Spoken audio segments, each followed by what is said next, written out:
December the 15th, 2025. If you'll stand for the invocation and remain standing for the Pledge of Allegiance. Lord, we ask you to look at the homeless and the sick and get them back into society as quickly as possible. Also, we ask you to look at the first responders, our police and our fire and our EMTs.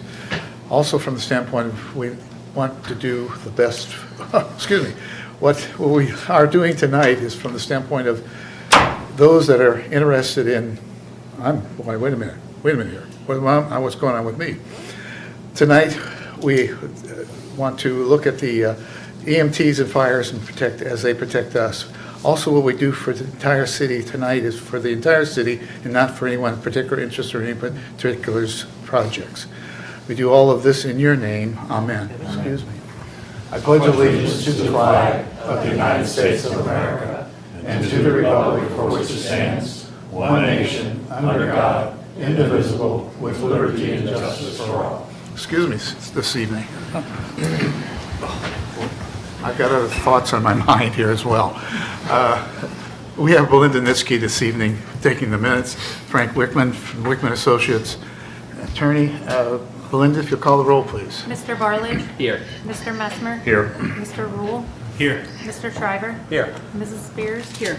Dr. Spilly? Mr. Thielen? Here. We do have a quorum this evening. I'd like to welcome the council members as well from the standpoint of tonight. We do have a spot on the agenda for citizens wishing to be heard that's not on the agenda. If there's anyone here that has some comments or ideas or thoughts, this would be the time to do so. If not, we'll continue on with the agenda. We have the agenda in front of everyone. Is there anybody that would like to change or correct the agenda or adjust it? John, I'd like to add discussion about street lighting, particularly on Dudley Road. Okay. It might tie, I've got a couple questions about the intersection of Charter Oak and Dudley. It might tie with Marty's presentation. Well, let's just put it on the agenda anyway, Jeff, and then with Marty's discussion, we'll see if that corrects it. Add it to, I guess, new business for streetlights.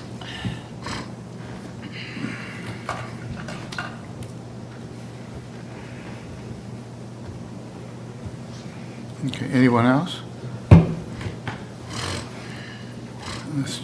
What I'll do is I'll enter into ask it for the November the 17th, 2020 minutes. Need action on that, or any adjustments or corrections to that? I'll make a motion to adopt the minutes from November 17th meeting. Rob Thielen I'll second. and Ben. Call the roll, please. Mr. Thielen? Yes. Mr. Barledge? Yes. Mr. Messmer? Yes. Mr. Rule? Yes. Mr. Shriver? Yes. Mrs. Spears? Yes. The minutes for November the 17th stands as presented. Tonight we have some awards to be given, and it's this American Public Works Association from the standpoint of, Rick, I guess you have a plaque, do you, for Rob? And, or we have... We actually have Rick Buster, who is on the Kentucky APWA board, here to present Rob with his plaque for winning the state APWA rodeo in the skid steer competition. Oh, great, super, thank you. So this is actually a pretty big deal. For Region 3, which the Kentucky chapter is in, we have formed, it's made up of 8 different states, and we're going to have a regional rodeo in Knoxville on March 19th and 20th. So this is the first time that we're able to send somebody, and Rob, first place in the skid steer. It's a pretty big deal. If any of y'all have ever operated any equipment, there's a point in time that the machine just kind of becomes an extension of your limbs. And for Rob to compete against as many people as he did and come out in first place, it's a great accomplishment. So I think you should be really proud of him. For Rick's sister, can you explain what a skid steer is? Sure. Skid steer, most people would call it a bobcat. So it's a tracked machine or wheeled machine used for earth moving. I'd also like to say for the last week that we've had, Public Works were recognized in 2006 by President Bush as first responders. So thank you for what you're doing, keeping everybody safe, And don't forget, police and fire need heroes too, Rob. Well, thank you very much.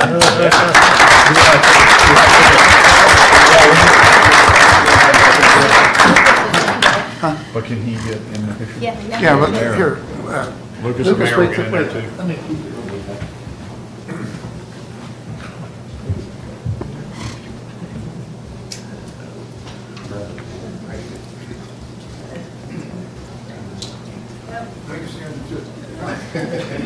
You're part of the program.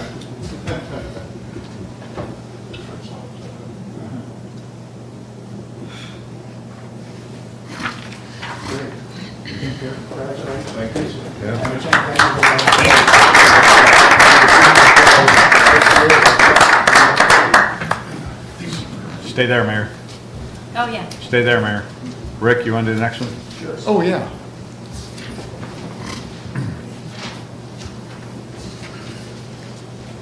So we also had 3 other members of our department receive their Kentucky Transportation Center Road Scholar designation this past week. So to be a Road Scholar, there's an organization in the state called Kentucky T-Square, which is a part of the University of Kentucky. And they offer certain educational classes that public works employees are able to attend. And there are 9 total classes. They're 8 hours per class. So it's a bit of a time commitment for each of the employees to engage into the program. And I'm happy to say this year we had 3 people graduate with their Road Scholar, Travis Hyatt, and then 2 other gentlemen that it does not look like they're in the audience tonight, Ryan Wilkerson and Ricky Goes also received their Road Scholar designation. So congratulations to Travis. And he has his plaque that I think he would love to get his picture taken with the mayor. And Rick.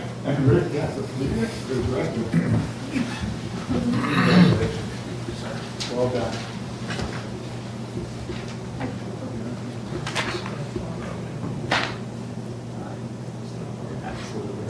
Thank you, Chief.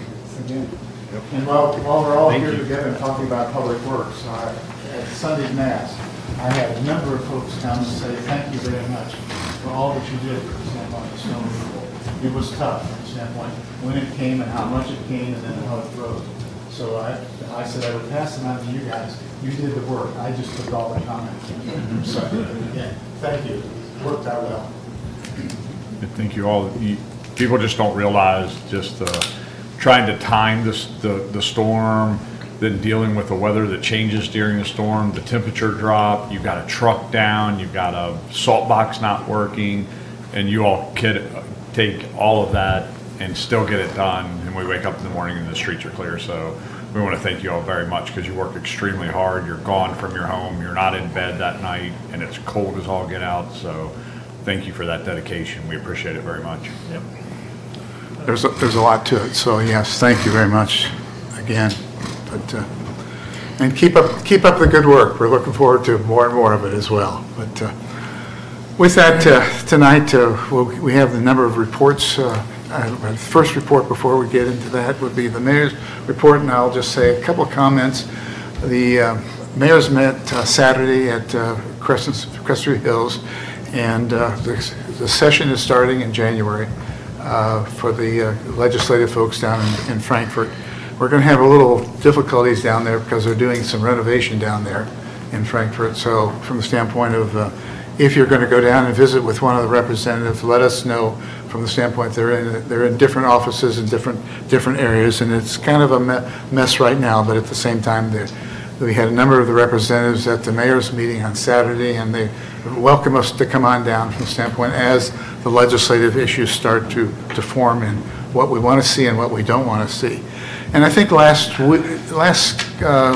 council minutes, we mentioned that Kevin Kramer was, from the standpoint, was elected to the president of the National League of Cities. And I got this from Ryan Paul. And he said, John, he said, mention this as well. He said, he is representing more than 19,000 cities and towns and villages across the country, and he is the first Kentuckian to hold this position since Mayor Wilson Wyatt in 1945. So we are very grateful to have him representing on the National League of Cities. We as a city, from the standpoint, do belong to the National League of Cities and do hold some positions in their small cities and the fair committee that we represent as well. So from the standpoint, this is a big issue, and we're very well noted now from the standpoint on Kentucky, from the standpoint with Kevin Kramer being the president of it. Also in the mayor's meeting, the dog parks, there's a number of people that have asked about dog parks being in the city of Edgewood. As you know, Erlanger is building one. It will be up and running from the standpoint in June of 2026. Also, the bike trails that they're going to be they're building now, those will also be up and running in 2026. So, if you're a biker and you've got a dog, you can now take it over to Erlanger from the standpoint and bike and take care of the dog as well. With that, there was a lot of discussions just from the standpoint of what's going on with the cities in the upcoming spring and summer, from the standpoint of the road constructions that will be taking place, as well as 4th Street and the closure down there in Covington. From the standpoint, it will be a kind of chaotic from the standpoint of movement of traffic and shopping down there as well. And we all encourage the folks to shop as best they can in those particular areas. There will be means to get to those shops, but at the same time, there's going to be some difficulties with the construction of the new bridge that's coming forth. And they will be starting this spring, and in the summer, this will be the first phases that you'll see. My understanding right now, the bridge is going to start in the Ohio River first and build up, and then it's going to work itself to both sides of the river, the Ohio side and the Kentucky side. On the Kentucky side, along with Hall down there, is going to be demolished, or part of it's going to be taken down, and they're doing that, I think, next week and the next couple of weeks, from the standpoint of getting some of that down there. So we are going to have some traffic situations and some other concerns. That's going to put some more traffic on Dudley, and if again, we'll be hearing from Marty here in just a minute from the standpoint of what we're going to be doing as well in the coming months down on our Dudley as well. With that, I'm going to jump into the staff reports, and any have questions with Brian's staff report? If not, Belinda's on city clerk, fire with Tom, general services with Rick, we have police with Jamie, and recreation with Lucas. We have Lucas here tonight, so again, Lucas, thank you very much from the standpoint of orchestrating and getting everything, and Santa Claus and Mrs. Claus here on time, and the kids all enjoyed it, and I think they had a good time. The hot chocolate went real quick. I think we had about 15, 20 minutes, it was pretty well gone. We had a good crowd of over a couple hundred people as well, and the crowd really enjoyed it. So thanks for the refreshments, but again, thanks for all your help and everything that you did to get it orchestrated and get everybody happy as well. Tonight I'd like to present Marty Helmut from the standpoint of, he's going to talk about the Charter Oak presentation. And if Marty, if you want to come on up. All right, thank you, Mayor. So I'm Marty Hellman with Verdantis. I can't recall if the last time that I was here in front of you, we were Verdantis or CT Consultants still, but we did change our name to Verdantis earlier this year. It's the same company, same group of people working with the city that always has been, just under a different name now. So if you saw that name and didn't recognize it, that's where it came from.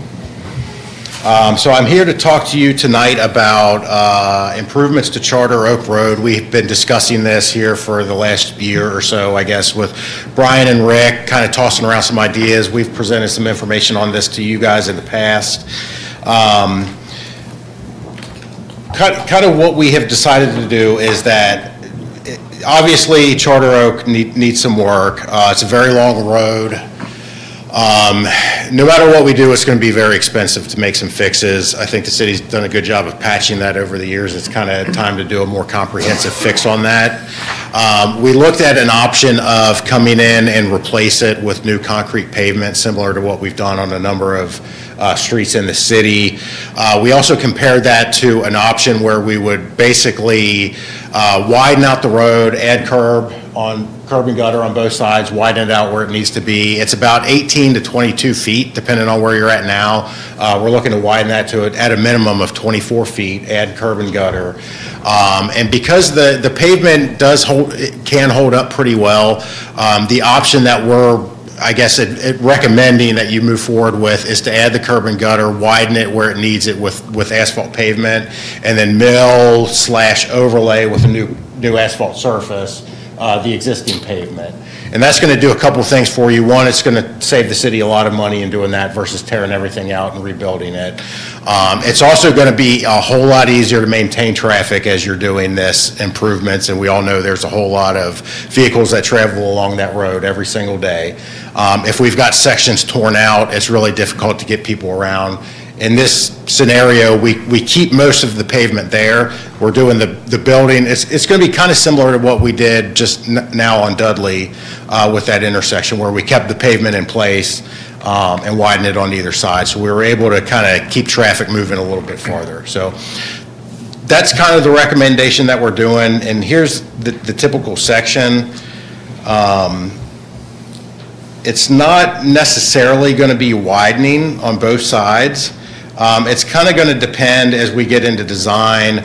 We might be able to hold one side and widen it on the other. One of the things that we're dealing with in widening it is there's a number of utility poles, other utilities that are in the way. So we want to minimize the impact on that because there's a huge lead time, especially on moving those poles. It's going to be about 6 to 8 months on any pole that we have to move. So we want to, as we get into the design, we want to adjust it to try to avoid as much of that as possible. So with that, here's kind of this is all very high level. We've not started any detailed design on this, but with that option, so I'll go ahead and, so that cost is about $2.7 million for the entire road. So that's all the way from the cul-de-sac to Dudley Road. So obviously, we're going to have to split that into multiple phases over multiple years. That's not a chunk that the city can bite off all in 1 year.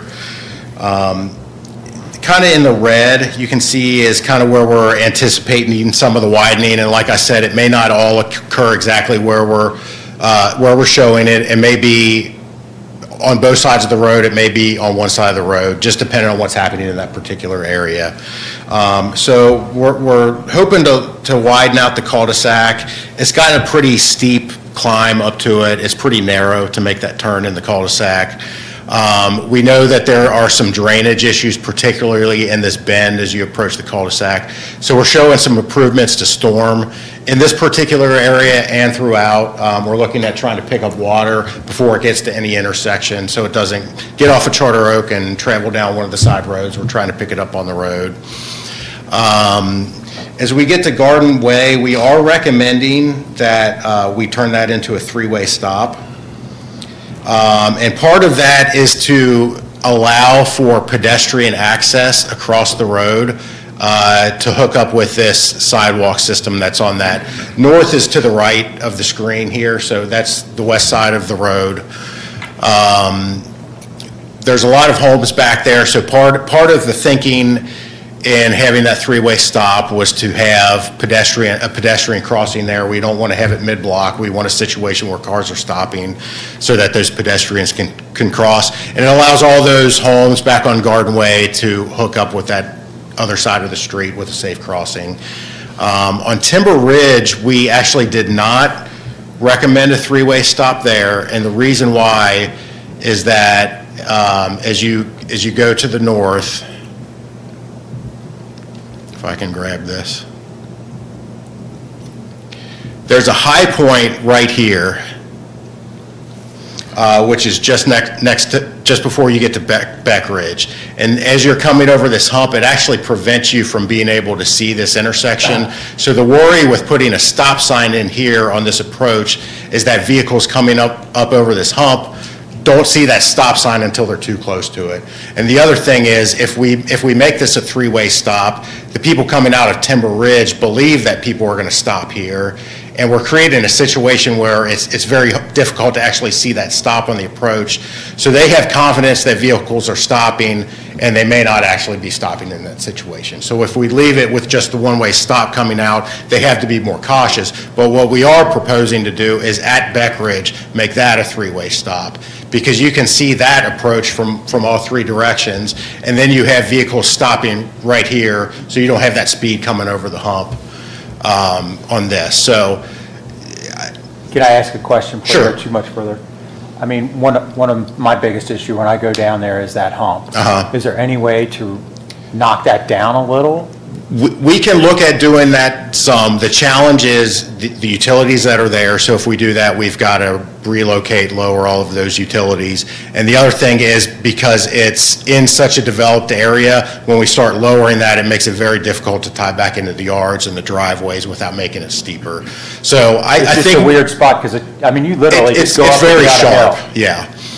That's something that we definitely would look into as we get with design. The challenges are the utility impacts and the impacts on the surrounding area. So I think I don't know that we're going to be able to get with quote unquote what you would design as if this were a brand new road, but we definitely want to look at that and see if there's some way we can relax that to help give us a little bit more Because I know those feasibility homes there. around there, I've pulled in their driveways, and to back out, it's scary. Yep. And I think Because that. people can't see you over that hump. Correct. And I think looking at lowering it is one option. Having the stop here at Beck Ridge is another thing that's going to help, because now they are stopping right on that hump essentially, so they're not just coming over it blind. So, I mean, it's a bit of a hump and then the hill to the actual stop. What about raising it and flattening it to make that? Again, it's going to be very difficult to adjust it in that intersection, because then you have to go so far back on Beck Ridge to make it tie in. But I think this is so close to that hump that you still have the visibility there, Right, I you think. do. But no, you're right. I mean, looking at lowering that high point is definitely something we want to take into account. I just want to let everybody know, I don't think we're going to be able to significantly do that without a lot of other challenges. I mean, even a foot or two would Sure, yeah. really, really help. Yep. And then before you go on, could you go back to down by Garden Way? Is the red part, is that where it's going to be widened? And is that going to allow parking on that street? Because I know there's a No. parking issue there. No, so the red does represent the widening, and again, it may not exactly happen right there, but widening needs to happen in that area where it's showing red.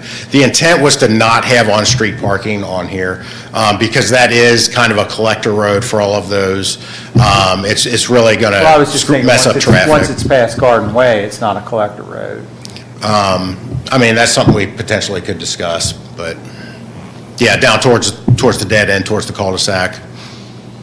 I just know there's a parking issue there that the people that live in one of those houses are parking on Garden Way, and that causes another problem over there. Okay. Yeah, I think that's just something that, I think definitely they're something the parking city on can Broadway because consider. There is no parking allowed. Correct. And they Right. park there, and we have ticketed them for parking on the street. So Right. the parking So the issue- city would need to change their There's just no- there is ordinance no for that. parking. Jimmy, you want to say something? No, it's just no parking there, and that was the issue. We had cars parking there in the dirt and the mud and on the side, trying to park in the yard. On Charter Oak. And now I think they, like you said, they park on Charter Oak, or Garden Garden Way. Way, I mean, so. But if we And made just that remember park, if that we made when it you- wide enough to park past Garden Way, then that would help that problem.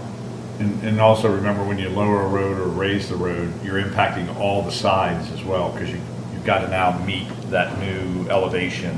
So you're cutting way back, or a driveway that you're going back 10 feet. It's a possibility that you have to go back 20, 25 feet in the driveway to make sure the elevation is right so the cars don't drag. That hump, it's You go up and down You move a fast. foot, Jeff, and it could require you to go 100 feet back a road to get the elevation correct to do it. It just, I'm telling you, it does. We've Well, seen it I'd on like us to look into other it and roads see. and stuff. I just want you to know, it's like, it's just gonna Well, it might be a drive no, dollars. but I'd like it looked at because And it's we very can take, we dangerous. can do it in a second, but it just takes lots and lots of money because every cut that's in there, you have to go way back in to now Yeah, redo. so I'd like to elevation. know that number before we Okay. shoot it down. Marty, this is the first time I've seen this.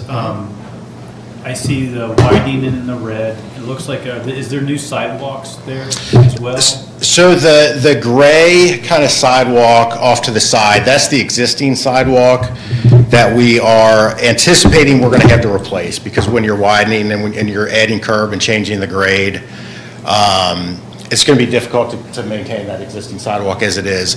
The colors that we're showing, and you'll see a different color, so this green, that would be potentially new sidewalk, if that's something the city would want to look into. And kind of this first stretch in the green, and then as you get farther down to the next section, so basically to White Oak, we kind of recommended the first phase, and that allows us to pick up all of the side streets and tie it into the system. So that's kind of why we recommended that. And then we've got this blue section down beyond it. That's a potential next phase, but it really would benefit these homes here. But the green really made sense because there's two other streets then that we can connect into that sidewalk. The reason I ask is I was concerned, not concerned, I was just wondering how that would impact whether there would be requirements for easement or right of way, or is that existing already? So the right-of-way, we have some right-of-way. When you start adding sidewalk, it is probably we can fit the sidewalk within the right-of-way, but it's likely that we would have to go outside of the right-of-way with grading, and especially with driveways. So we would potentially need either permanent easements or temporary construction easements if we were doing that sidewalk. And And are those it's considered- likely that Are we those would. considered in this price, or is that something we would be revisiting later on? That's considered in the total price, yeah. Okay, thank you. And then this thick line here, right at about White Oak, that's kind of the end of the first phase, would be from the cul-de-sac to about White Oak. That's about the third point, a third of the way along the length of the road. We figured we have to split this project into 3 phases in order to fit within the city's typical budget. So that first phase, we want to start in the back and work our way out, so we're not driving over top of the roads we just constructed with all the construction traffic. So that first phase would be approximately from the cul-de-sac to White Oak. Again, we're proposing a 3-way stop here at White Oak. There's a decent amount of sight distance here. You do start getting into a little bit of a hump again as you get past this and you approach Hergot. But it's just a long stretch without any kind of a stop, so we want to make this more friendly to everybody that's trying to enter and exit from the side roads here.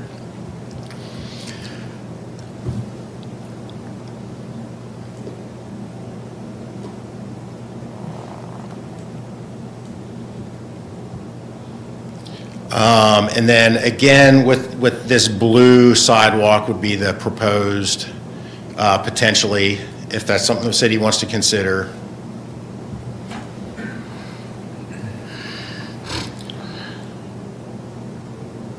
And then this next phase would go about to Hergot. So White Oak to Hergot would kind of be that second phase. The sidewalk picks back up right here. So that blue phase would kind of connect the sidewalks on that side. So that's why we're showing that. Time to discuss that. The other kind of issue that came up when we were discussing this previously was this curve in the road. It's about a 120-foot radius, and for the 25-mile-an-hour speed limit that we have on Dudley, the radius actually is only 100 that we would need to meet. So that curve does meet the current requirements for the speed of this road.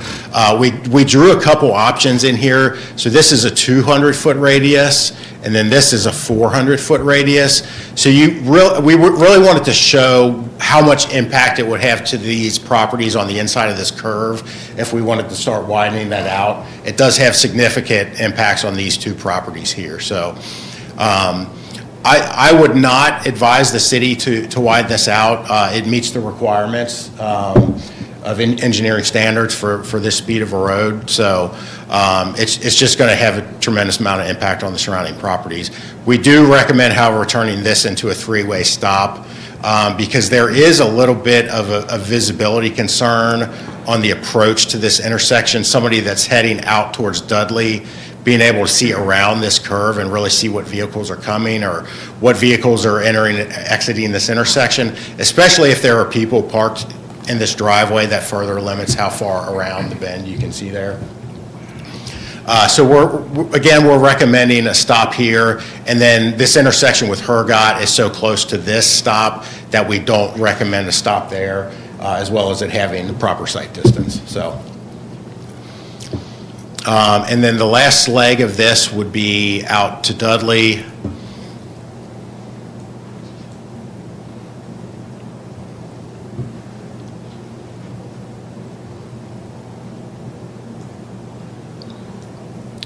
Again, Metcalf is so close to this Dudley intersection, we don't recommend having to stop that close to it. There's sidewalk up to Metcalf. There's on the east side of the road. There is no sidewalk between Metcalf and Dudley on the east side of the road. We're not showing any. The grading in this area gets to where it's very, very difficult, and to your point about getting into private property and easements, we would have, again, significant impact on those properties over there. That's not to say we can't put a sidewalk in there. It's just going to raise the price up a whole lot, and it's going to have a lot more impact. So I think in a lot of Edgewood, there's sidewalk on one side of the road, which is why there's kind of been sidewalk on this side of the road. So there's two colored sections of sidewalk. Those are optional for the city. We just felt there was benefit to having those there. So it's something we can look at in the design, present the pros and cons and the costs as design gets underway, and the city can decide how much sidewalk they want to add on this. Yeah, the original design of the sidewalk, you came down the right side and then you crossed over at Metcalf. Yeah. And then went, but then we decided just to put it on the one side Yeah, yep. because of that issue.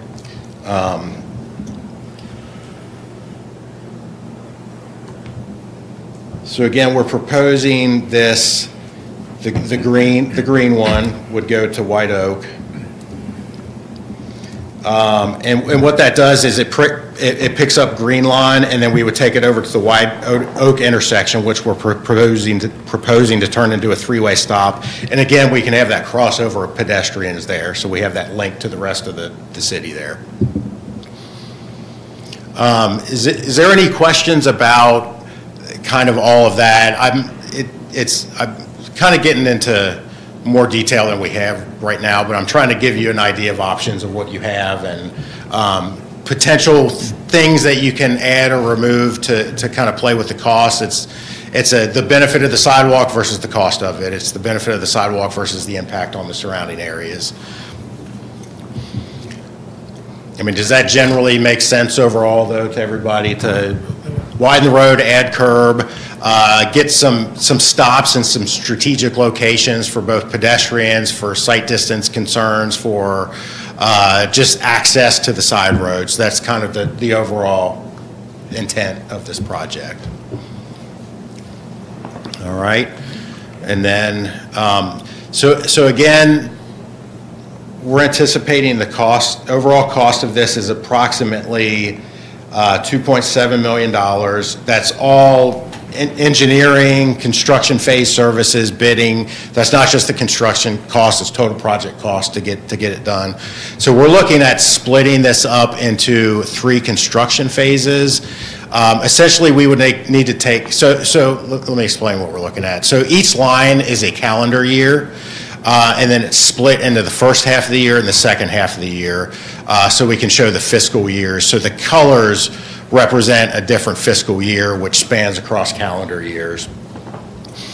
So this first year, which is next year, 2026, kind of the first half of the year would be the design phase, and the second half would be the utility coordination phase. So potentially, if we want to have anybody, the Water District, Sanitation District, if they want to come in and do any improvements in the next few years, we want to make sure they get in ahead of this project and get it done, so we're not tearing up a new road. So we need to give them time to get that done. And again, we're anticipating having to move some utility poles, which is a 6 to 8 month process. So want to get the design and get that figured out pretty early in design, reach out to them, get them started on working on that stuff, so we can get that done by the end of next year. And then the intent was to bid the first 2 phases together. So that would be about $1.6 million for those 2 phases.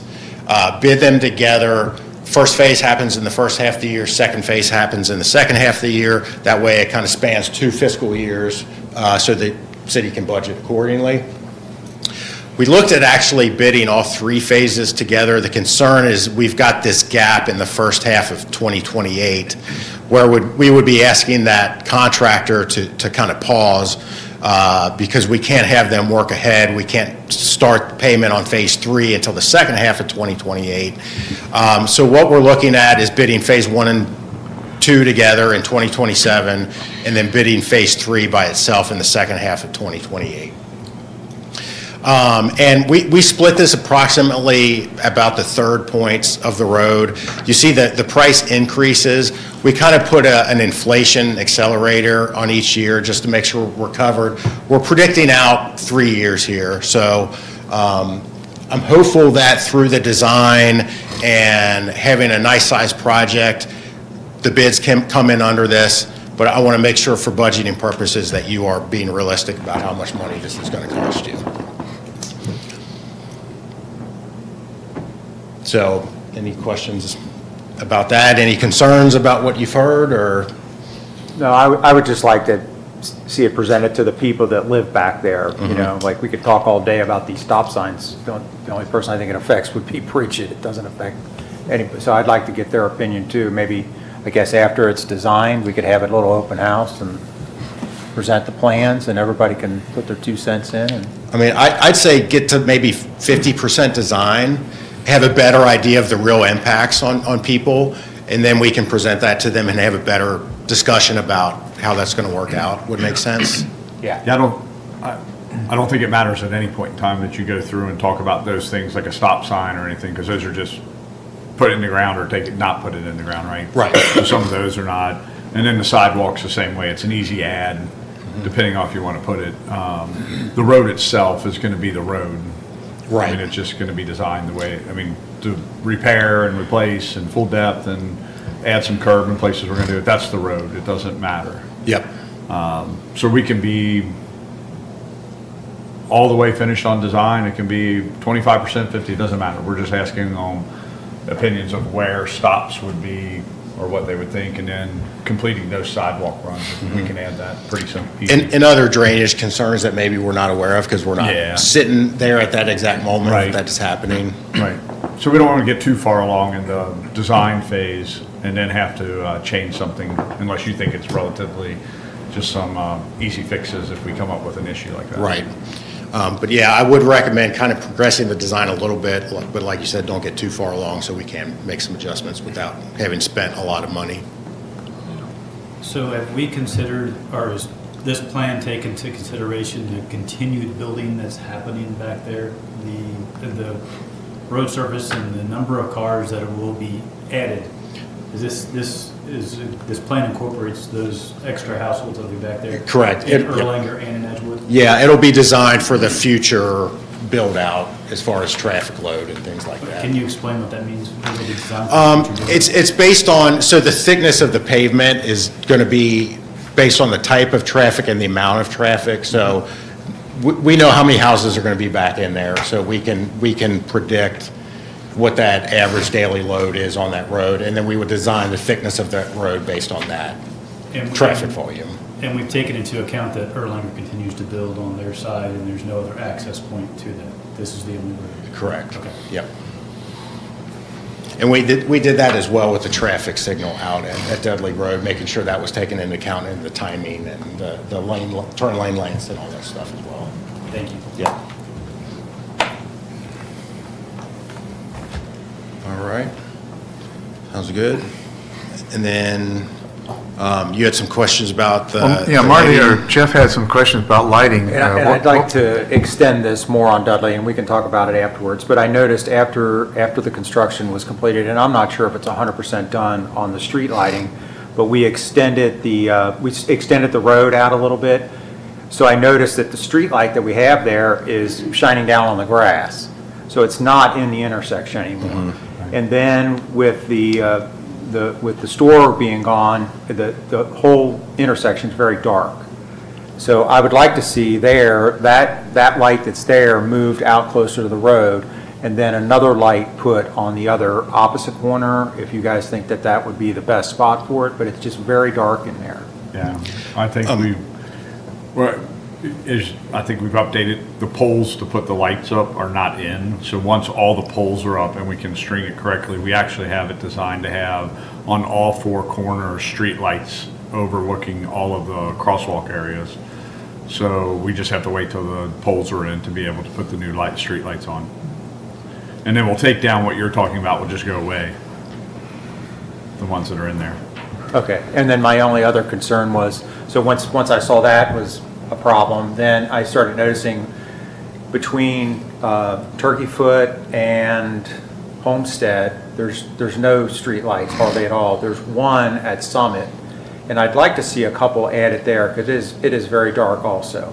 So maybe one at the entrance to President's Park, maybe one in between President's Park and Summit, and then maybe one in between Summit and Turkey Foot.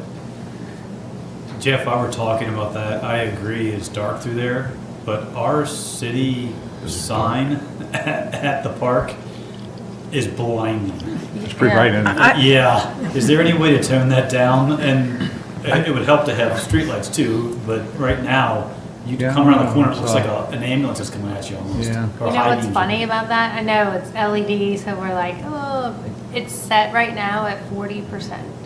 So we are able to adjust that down. Yeah. I was gonna say, I think Yeah. most LEDs you can adjust. Yeah. So we can we'll- probably have it set, Yeah, taken we'll down. adjust it down even more. Yeah. And then start looking at putting some light poles in. I in think that we need to long be stretch. careful, and I know that I'm probably a minority in this, and it's because I like the more natural look, and I believe that most cars have headlights, and you've got residents that live along there, and they're gonna have street lighting there. It's just, I was gonna say, It's just because I deal with detrimental. this all the time, if you put a street light up, I'll get 5 phone calls from the people living through there saying that it's shining in their front, can we do something? So maybe But we should. can we add- get you'll accident notice- reports there to see if there's accidents happening because of the darkness?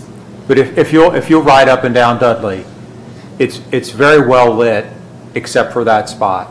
So from right in front of St. Pius, all the way down, every street Yeah, so intersection typically, has a light over it. every intersection has a light, and then there's It nothing may in be well between. lit on this end, but it is not well lit on my end.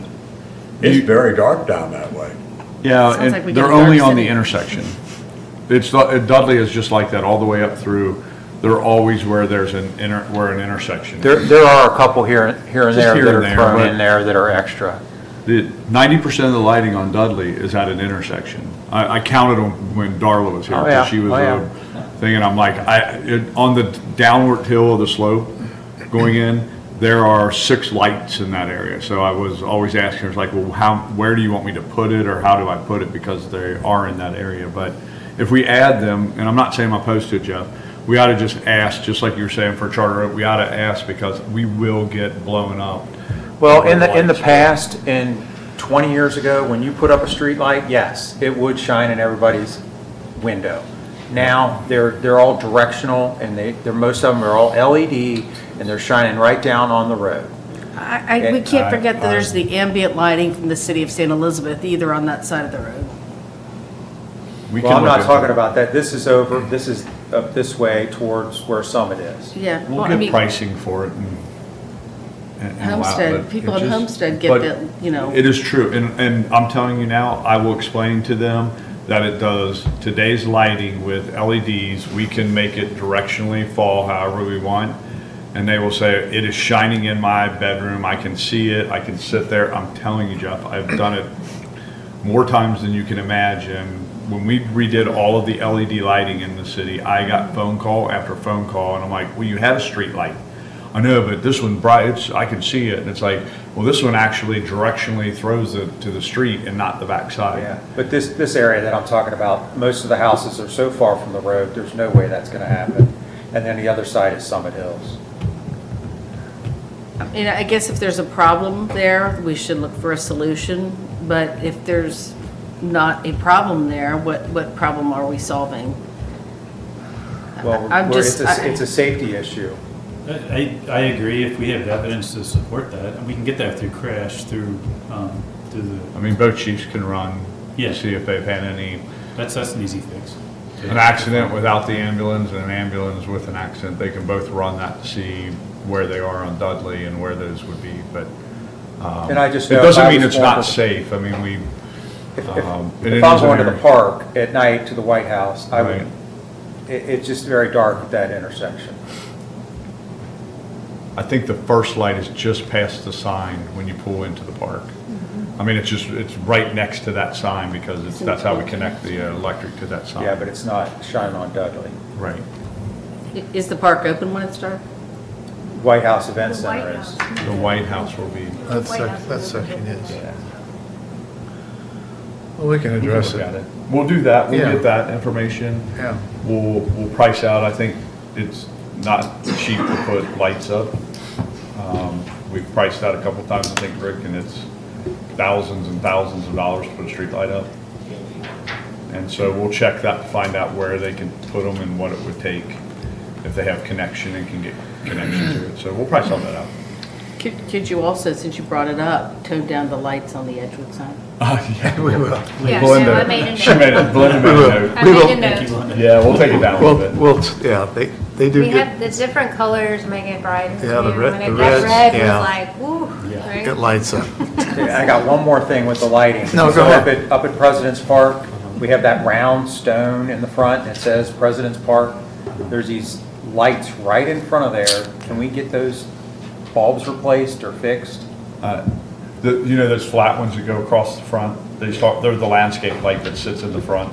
They could be out, Jeff. Sometimes, I know we've had issue where we've had to try to get them repaired and stuff. So right now, they just could be out.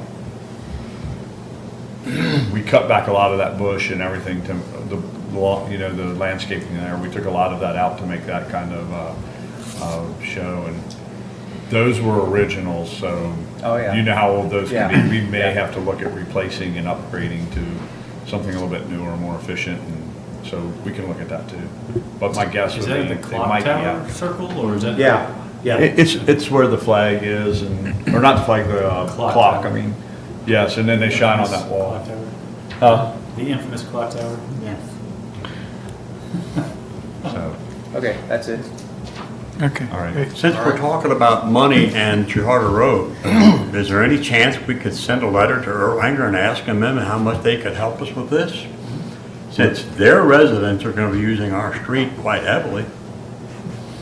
I will leave that to the mayor, since he is the mayor, and we'll deal We'll with the other try, well, mayors. Joe will try, we'll try.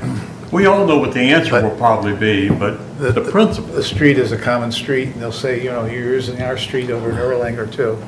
Yes, Mayor, but when they did the study, that Erlanger was told to build a bridge over to Garden View when that study was done, if they were going to build back there. And Erlanger said pound sand. So I think it warrants reaching out. We'll certainly Since reach they were out. given an answer by PBS or whoever did the study. Yeah, I agree, Joe. It's something that I think we should explore and insist on. We'll certainly try. We'll let you know the outcome as well. Thank you. All right. Okay, Marty, thank you very much. Appreciate it.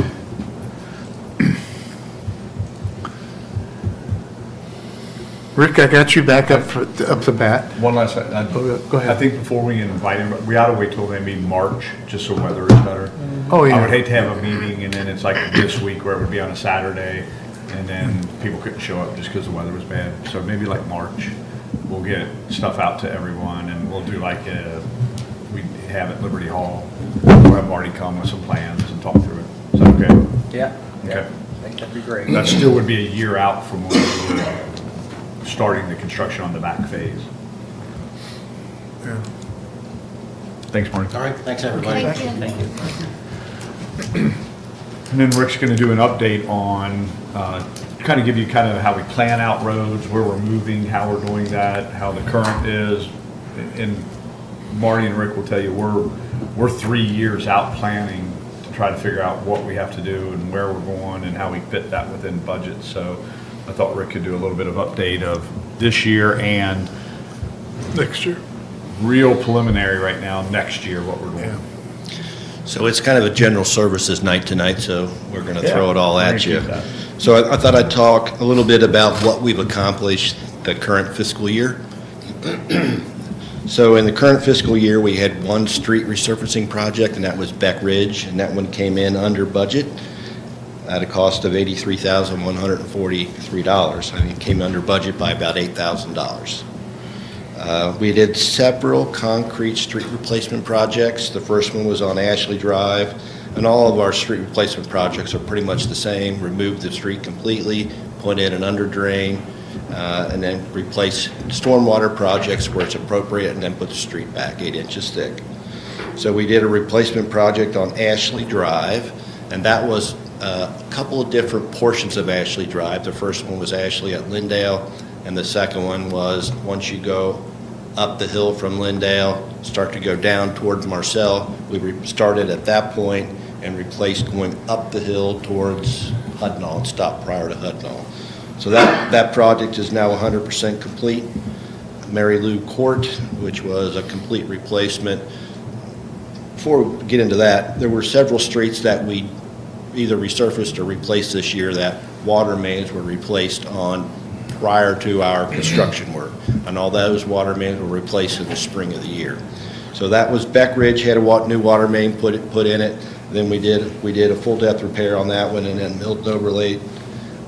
Marmill Drive was another street that we completely replaced. That was a street that had a water main replaced on it as well during the spring of this past year. So after July 1, our contractor Humphrey Concrete went in and replaced the entire street, did stormwater improvements, installed the under drain, and now we have a completely new street there. Mary Lou Court was the same way. Water main went in the spring. After July 1, the contractor came through and replaced that street in its entirety with a new under drain, so stormwater improvements. On that street, you'll recall, there was an island in the cul-de-sac. The island in the cul-de-sac also had a fire hydrant. So they moved the fire hydrant out of the island, and we removed the island from the street on Mary Lou Court. We did a small improvement project on Woodbine Court. We had some complaints about the condition of the cul-de-sac. We went out, and I've been kind of keeping an eye on it over the last few years, and I went out and looked at it this summer, and it had deteriorated significantly, mostly just the cul-de-sac. So we replaced the cul-de-sac on that street as well. That's 100% complete. The last street that we started working on was Whippoorwill Drive. And if you've read my monthly reports over the last few months, you'll recognize the fact that there was a major stormwater project going on Misty Creek in Erlanger and on Meadowlark Drive in Edgewood. And those projects had significant impacts on traffic, both in the Misty Creek subdivision and in the Meadowlark subdivision. There were times when Meadowlark was closed to through traffic. So in order to get, for our residents at the back part of the Meadowlark subdivision to get to their street, they had to go down Misty Creek and then up Whippoorwill and back to their street in the back part of the subdivision. So Whippoorwill had to be the last street we replaced. We couldn't have that street tore up and Meadowlark tore up and Misty Creek tore up at the same time. So we worked with the contractor with SD1 to make sure all that happened. So Whippoorwill started in November. Winter weather creeped up on us quick. We didn't finish it yet this fall. We're about 60% complete. So we sent letters to the residents before we started telling them we were going to start around November 21st-ish on that street. We were able to do construction through about December 1st or 2nd. Then the winter weather, the first snowstorm hit us on December 2nd. The weather started getting cold. The weather was very unpredictable, and I told the contractor, enough's enough, got to stop there, and then we'll come back in the spring and finish up. So another letter went out this past week, letting the residents on Whippoorwill know we have to stop construction due to the weather. We'll be back in the spring of '26. So all those things said, so far, our street reconstruction costs to date are around $709,000. We still have a balance of about $238,000 remaining. So our total contracted street reconstruction and resurfacing for the year will be about $1,270,000. The next project we had this year, as you all know, was Dudley and Charter Oak. That project is basically 99% complete. Mr. Diener mentioned earlier that we're still waiting on the new traffic light poles to come in. We're hoping that they come in February or March. Once they're in, the traffic lights will be put on the new poles, the street lights will go up, and the project will be, for all intents and purposes, 100% complete. Any questions about this year so far? If not, so moving into what we're thinking about next year. The city and several other cities in Kenton County, Boone County, all hired a contractor this year to reevaluate the condition of all the streets in the individual municipalities and unincorporated county areas in Boone County, Kenton County, and several cities in Kenton County. So we have some preliminary information back from that. It's not complete yet, but normally what Marty and I do in the fall of every year is we pull out our street condition index, look at the pavement condition index number for every street, find the numbers that are the lowest that we're aware of, go out and evaluate those, do a physical inspection of them, and then we start looking at maybe one street has a number of a 55. But we go out and look at it, and it's actually in fairly decent condition, but a street on the list that was previously listed at 57 maybe has deteriorated down to a 40-something. So we'll move that 40-something street up, and we'll start to build a puzzle. And once we start identifying a certain number of streets for the fiscal year, then we'll start putting some numbers to those streets. So once we've got numbers and the streets identified, then it's a matter of taking the puzzle and putting it together so the number of streets and our budget match. So what we're working on so far is what I'm about to get into with you. First, Thomas More Parkway is a street that we received partial grant funding to resurface our portion of Thomas More Parkway. The city of Crestview Hills also has a grant to resurface their portion of Thomas More Parkway. So with that project, we have some grant funding that we have to use the funds by the end of, basically before July 1, 2027. So that project is in design right now with Marty's firm. We also have Horse Branch Road resurfacing project. I'm sure you've heard that talked about several times in the last few years. That's also a grant project, and it's also a joint project with the city of Crestview Hills. So, so far we have Thomas More Parkway. We believe our cost on that project will be about $112,000. Our portion of the Horse Branch Road project, aside from Crestview Hills portion and the grant portion, will be about $400,000. The first phase of Charter Oak, which Marty talked about this evening, would also slide into the next fiscal year because it would happen in the last half of the fiscal year, probably somewhere between March and the end of June of '27. That's about $750,000. And then we have identified several streets from the new PCI information that we received from our contractor. And you all are aware that we had a new street built off of Wild Rose and Maple and Martha in the last year and a half, 2 years. That construction traffic has taken a significant toll on those streets back there. So to give you an idea, East Wild Rose came in the best. Their current PCI score based on the new evaluation is a 67. North Wild Rose is a 49. Martha score is a 47. And Maple Lane score is a 39. So we have slid all of those streets into next fiscal year's preliminary plan to do full depth repairs, mills and overlays with those streets. We're estimating that cost to be about $255,000. So our total cost with Thomas More, Horse Branch, Charter Oak, and the Wild Rose and Martha and Maple Lane is $1,517,000 preliminarily. So that's kind of what we're looking at preliminarily for next fiscal year as well. And then, of course, the one we can't forget, we're hoping that Dudley Road Phase 3 and Phase 4 will be at a point where we can bid that out, hopefully in the spring, and then construction would start in the spring and go for probably a year after that. And that is separately budgeted outside of the budget that I currently have. Any questions or thoughts about what we're thinking for next fiscal year? Of course, this will all come back to you at budget time, and we'll have further discussion then. All right, thank you. No, Rick, thank you very much, and we've got to look to the future, in order to keep things straight. But thank you very much, Marty and Rick, appreciate that. Tonight, we do have a municipal order 2025-10 approving a new board member. The new board member that I'm requesting is Dennis Drew.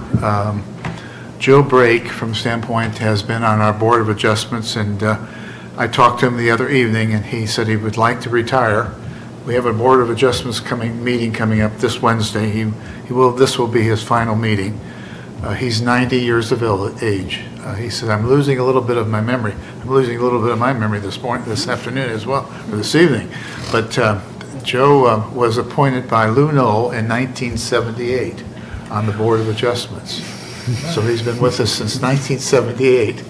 And he said, it's time for me to retire. So Dennis Drew is an individual who lives on Dudley Road. I think you know Dennis, or we all know Dennis fairly well from Sim, and I think he was very willing, and he was interested in joining some activities of any appointments that we might have within the city. So we did call Dennis, and he said, yeah, I'd love to be on the Board of Adjustments. So I'm recommending Dennis to take his spot as Joe Brake's spot. So with that, I would need a motion and a second to approve his appointment. I'll make a motion to approve municipal order 2025-10. Jeff I'll second. and Joe, call the roll, please. Mr. Shriver? Yes. Mr. Messmer? Yes. Mr. Bartlett? Yes. Mr. Rule? Yes. Mrs. Spears? Yes. Mr. Thielen? Yes. Well, we'll certainly call Dennis this evening and tell him he's approved, and he will take effective January of 2026. But thank you very much, and he does as well. With the announcements we have tonight, we have the property taxes are due on December the 31st. Of course, penalty and interest are accrued after January 1st. So get your tax due the end before the 31st, the 31st of December. With that, I would say happy holidays, Merry Christmas to you all, and we look forward to a good new year coming up in 2026. Would entertain a motion to adjourn. I'll make the motion to adjourn. Ben? I'll second it. And we've got it, Bridget. All those in favor? Aye. All those not in favor? Good night. Thank you very much.